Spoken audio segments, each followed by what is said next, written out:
Sí, muy buenos días. Desde la ciudad de Villahermosa, Tabasco, llevamos a cabo esta reunión que se enlaza a la Cámara de Senadores eh, y que agradecemos muchísimo a los medios de comunicación de la Cámara que nos permiten estar llegando a más hogares de nuestro país. Eh, Hoy ya se reinician clases, hoy lunes, ya también mucha gente se reintegra a sus trabajos, empieza de nuevo la actividad. Y además, el tráfico, y yo les pediría a todos paciencia y tranquilidad. Hay muchas ciudades que ya tienen mucho tráfico, así que tratemos de estar serenos y de que haya una convivencia sana, mejor en cada una de nuestras ciudades. Bueno, hoy vamos a hablar sobre varios temas de interés nacional. El primero es el Instituto Nacional de Acceso a la Información. ¿Qué es este instituto que tiene nuestro país, que está en la Constitución?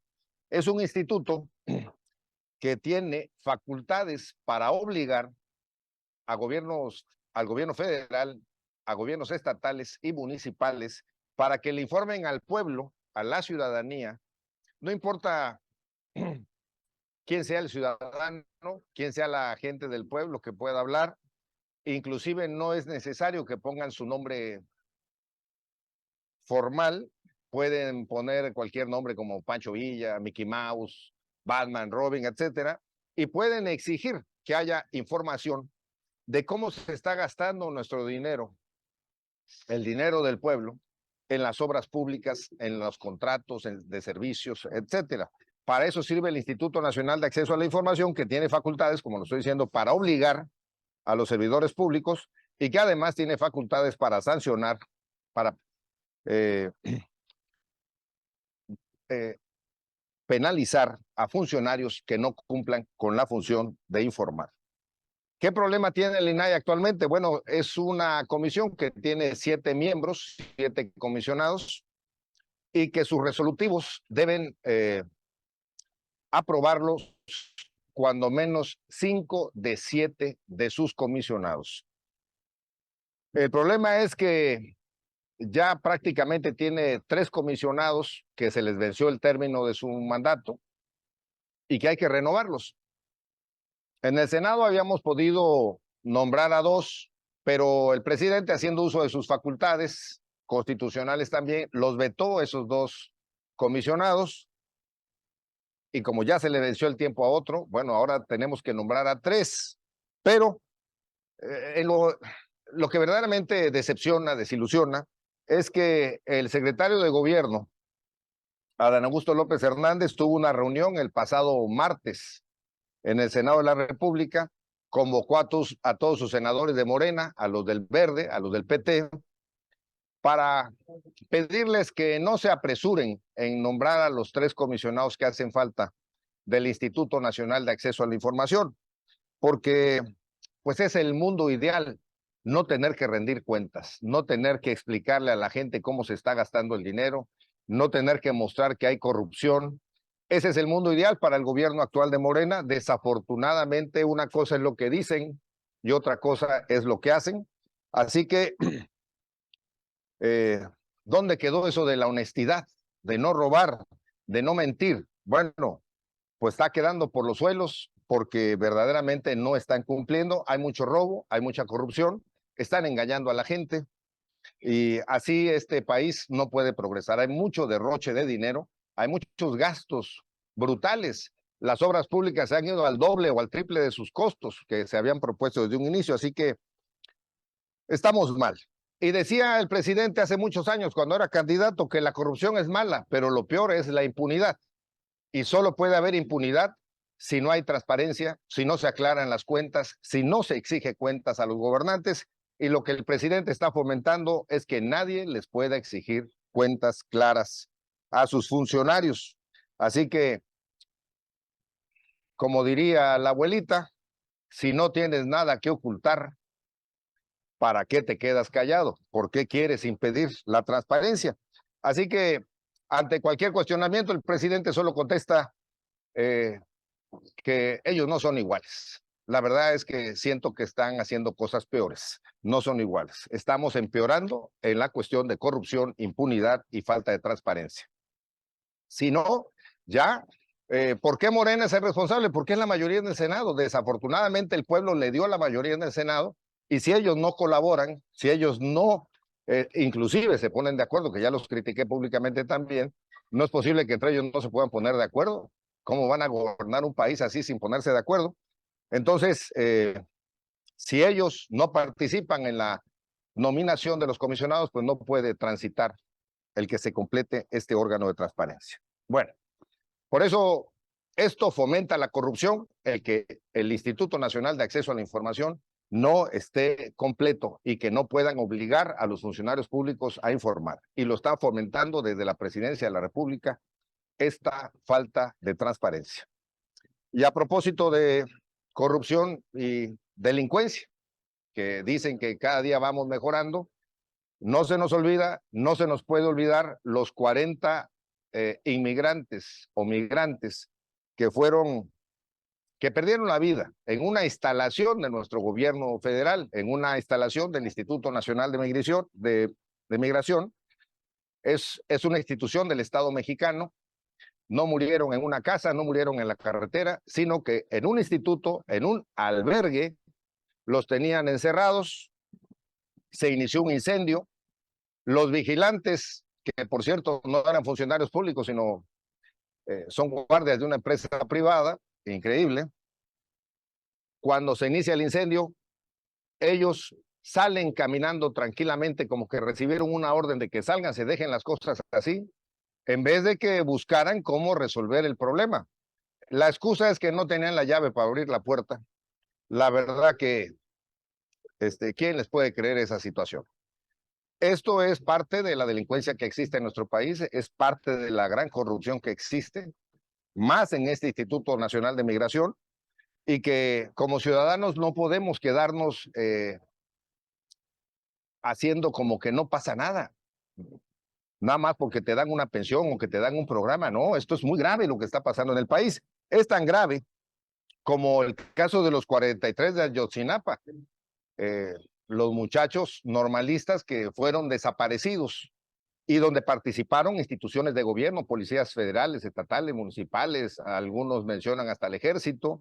Entonces, y esto ha sido un crimen de Estado también por la participación de instituciones del gobierno. Los 49 niños fallecidos lamentablemente en una institución del Seguro Social, el ABC de Sonora, hace ya muchos años, pero que también es una carga moral para nuestro país y una grave falta del Estado mexicano de no obligar a estas instituciones que dan servicio de guarderías a tener el mínimo de seguridad, más cuando están tratando a niños de 3 años, 4 años. Imagínense en un incendio, ¿qué puede saber un niño para poder salvarse? En esa ocasión fallecieron 49 niños. Y a estas personas del Instituto Nacional de Migración, ahora en el gobierno de López Obrador, 40 fallecidos ya, más otros tantos muy graves, pues estos ni chance les dieron de salvarse, simplemente los encerraron, les prendieron fuego a las colchonetas y ahí murieron 40 personas en pues en una institución de gobierno. Grave, gravísimo, más para un Estado mexicano, un gobierno que dice que son humanistas. Hágame usted el favor, los tienes encerrados, se incendian y nadie procura por ellos, nadie los rescata. Entonces, ¿quién es el culpable? Pues tienen ahí detenidas a 3 personas vigilantes, a los menores. Una de las mujeres detenidas ya se amparó, ya pidió que se reconsidere su caso porque fue obligada y torturada y ya le dieron la posibilidad de que vuelva a declarar para que ella pueda manifestar libremente lo que a ella le convenga según su apreciación de lo que ocurrió. Los derechos humanos de los migrantes, ¿dónde queda?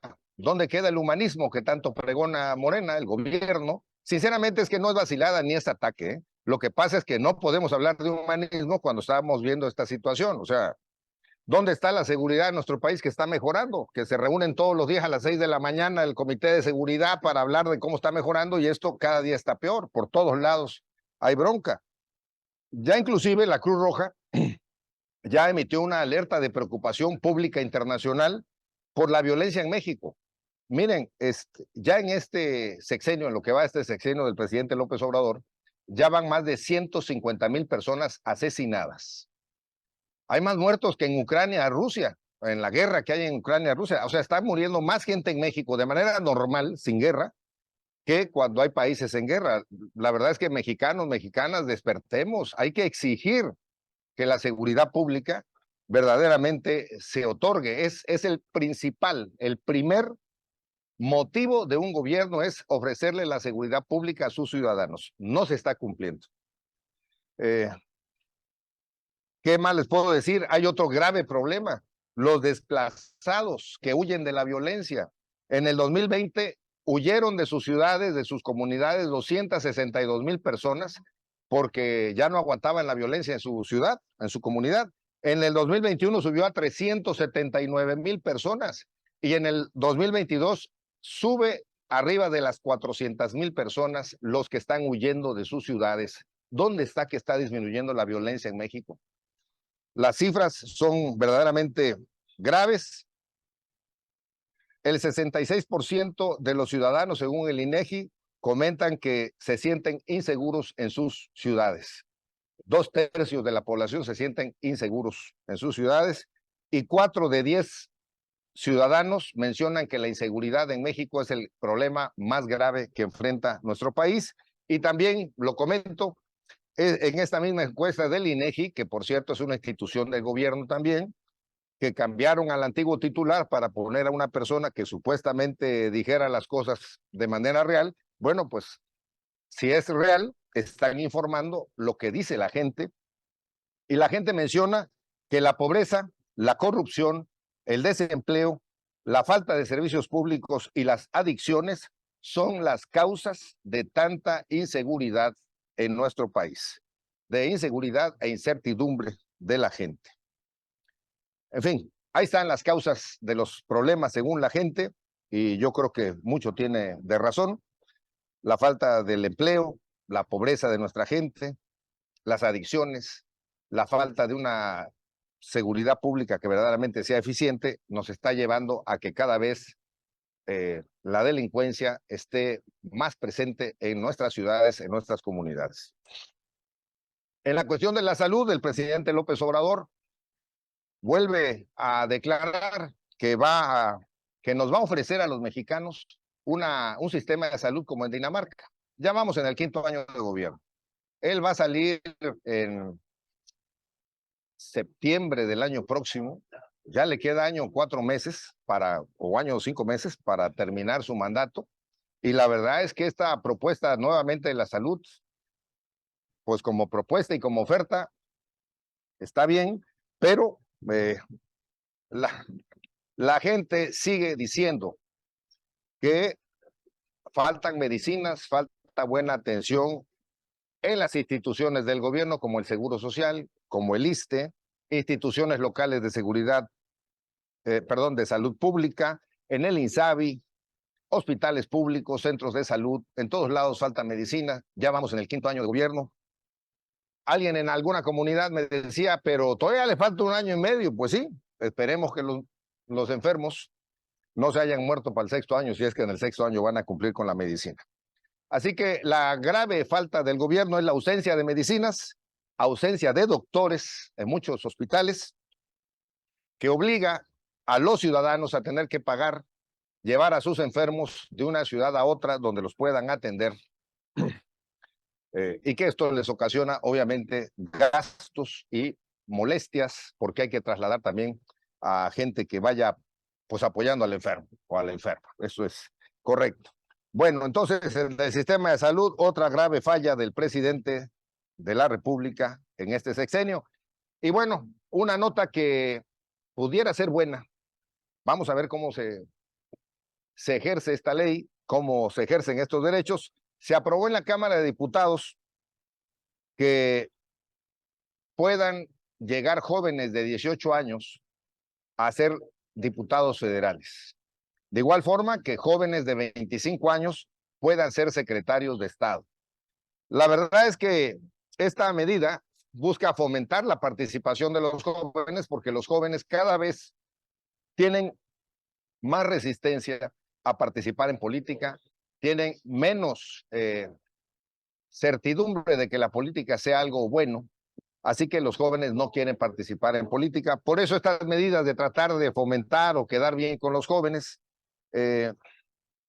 yo solo sugeriría que esto, aunque es una medida de manera mayoritaria de todos los diputados, la verdad que no sea una medida esta de que los jóvenes participen para darles chamba a los hijos, como sucede en muchas instituciones de gobierno, que solo ellos son los que tienen la oportunidad de ser funcionarios o trabajadores del gobierno, y que la verdad es que se democratice el sistema y que busquemos a los mejores jóvenes, a los mejores hombres, mujeres, para que sean los que nos representen, que sean los que estén en funciones de gobierno. Esto es lo que debería fomentar esta ley, que busquemos jóvenes preparados, que puedan gobernar y representar bien, que tengan compromiso, que tengan una muy importante apertura, que busquen la unidad, que busquen la democracia en el servicio público y no gente radical que esté buscando la división o solo atender a quienes ellos prefieran. Eso no es el servicio público. El servicio público debe ser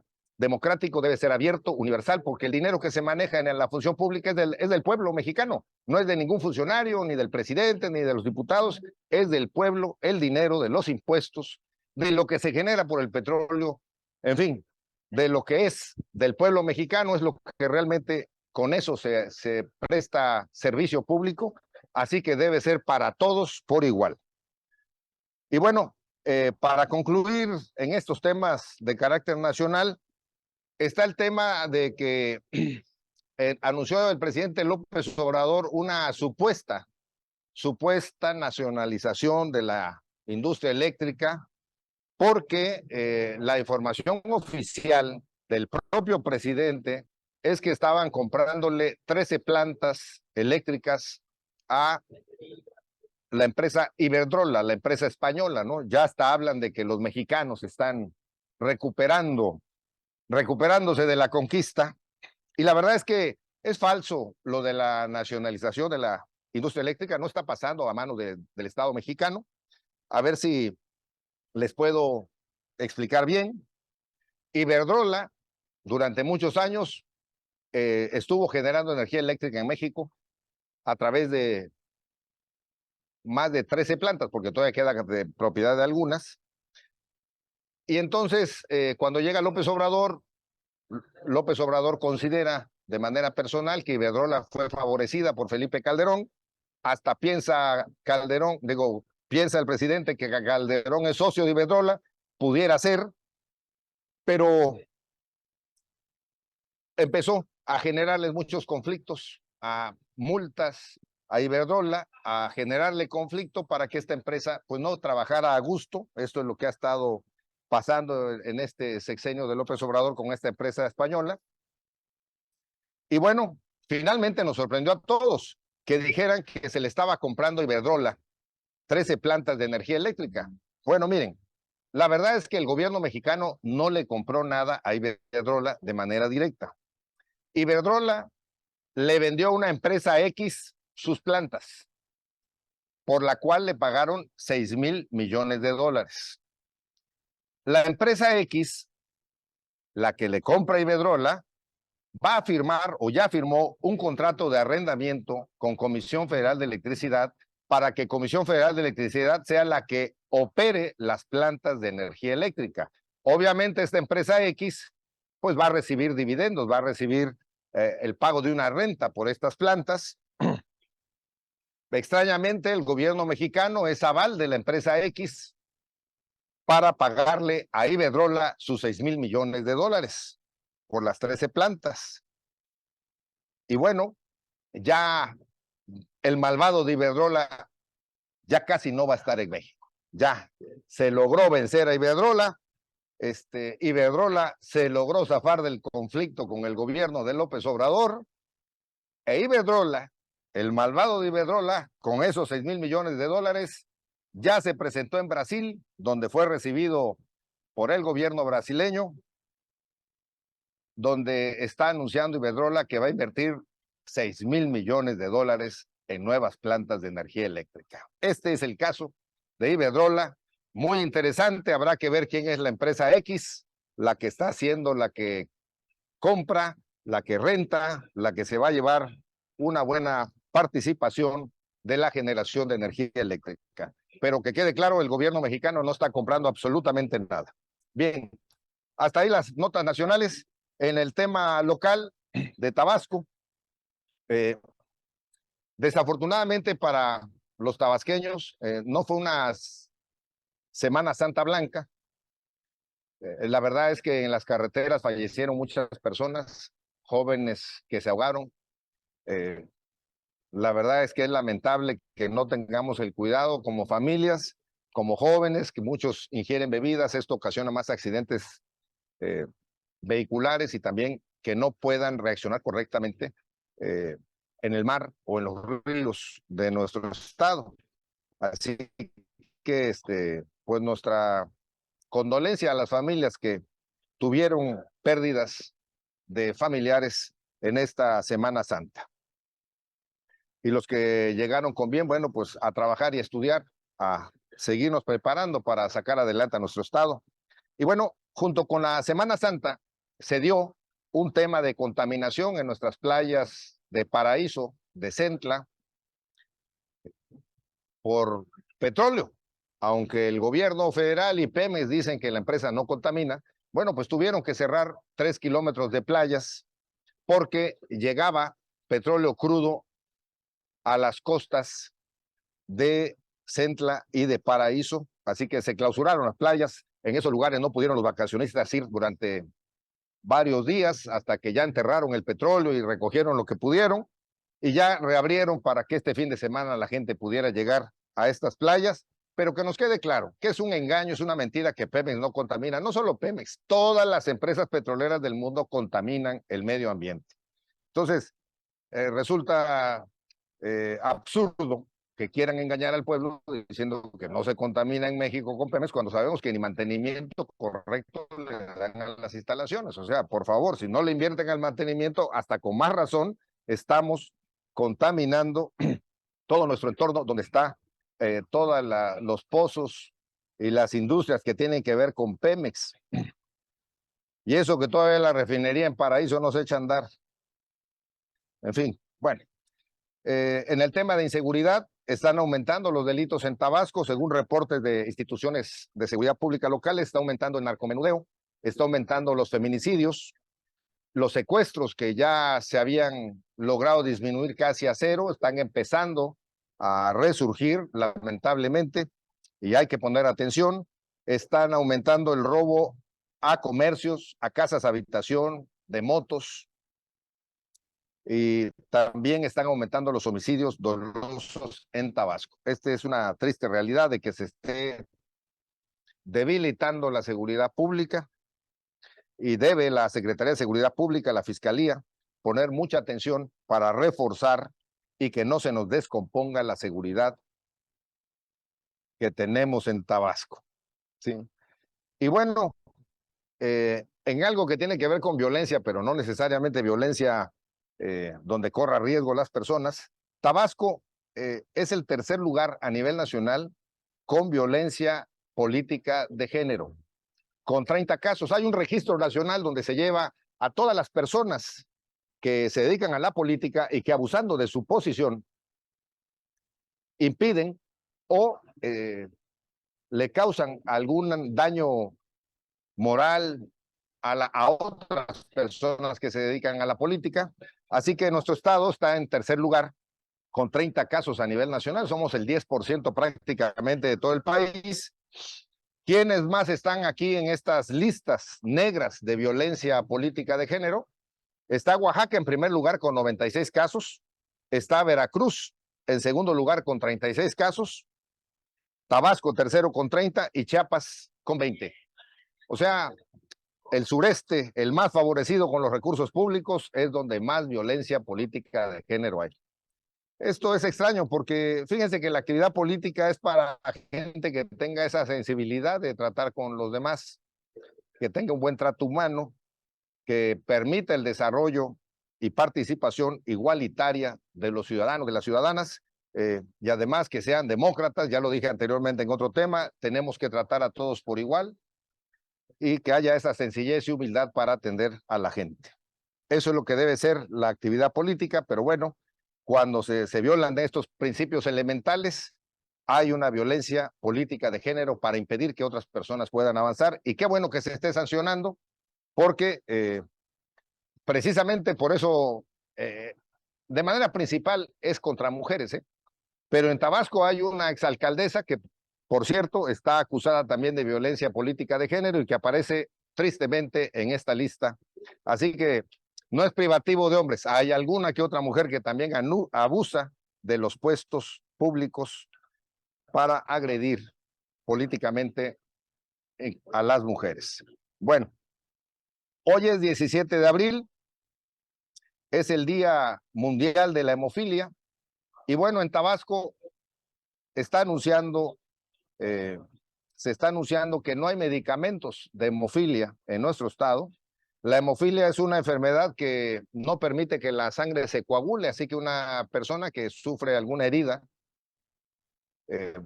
pues tendrá problemas para que sus heridas cierren, y es un problema delicado esto de la hemofilia. Y bueno, aquí estamos en Tabasco, no hay medicinas para la hemofilia ni para muchas más, o sea, para un montón de enfermedades no la hay. Esa es la queja recurrente de la población de Tabasco. Y estamos muy lejos, inclusive de Dinamarca, lo que propone el presidente López Obrador, que propuso desde el inicio de su mandato.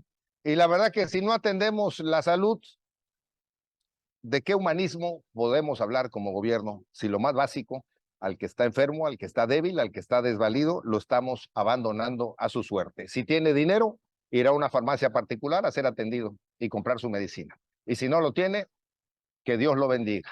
Eso está mal. Bueno, en fin, esto es parte de lo que está pasando a nivel nacional y en Tabasco. Y si hay preguntas, sí. Verónica Macías de Heraldo. A partir de este lunes, la Suprema Corte de Justicia de la Nación comenzará a resolver diversos asuntos sobre la intervención del Ejército en labores de seguridad pública. Analizará si es constitucional que la Secretaría de la Defensa Nacional tenga el control de la Guardia Nacional. Sí. Y si esta corporación puede intervenir en labores de control migratorio. ¿Qué esperan de la Corte al analizar este asunto? Bueno, lo que esperaríamos de la Corte en este asunto de que la Secretaría de la Defensa Nacional es quien paga, dirige, organiza a la Guardia Nacional en labores de seguridad pública. Esto en esencia es contrario a la Constitución. Se supone que la Guardia Nacional es una institución de carácter civil, no militar, y que debe dar el servicio de seguridad pública para reforzar a las policías estatales y municipales. Esto en esencia es por qué existe a partir de ese sexenio la Guardia Nacional, y efectivamente hay mandato expreso de que no debe el ejército estar vinculado a esta Guardia Nacional.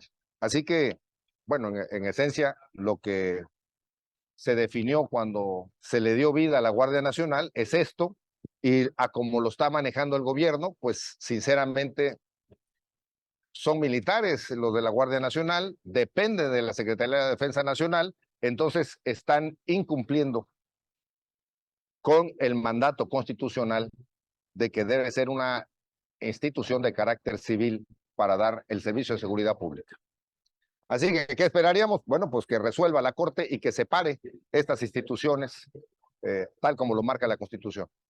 ¿Es todo? Pues muy bien, muchas gracias. 17 de abril, estamos iniciando la segunda quincena de abril y ya es el cuarto mes. Nos quedan 8 meses y medio para lograr nuestros objetivos que nos hayamos trazado en este nuevo año del 2023. Les deseo mucho éxito, que vengan con las pilas cargadas de las vacaciones y que nos vaya súper bien. Que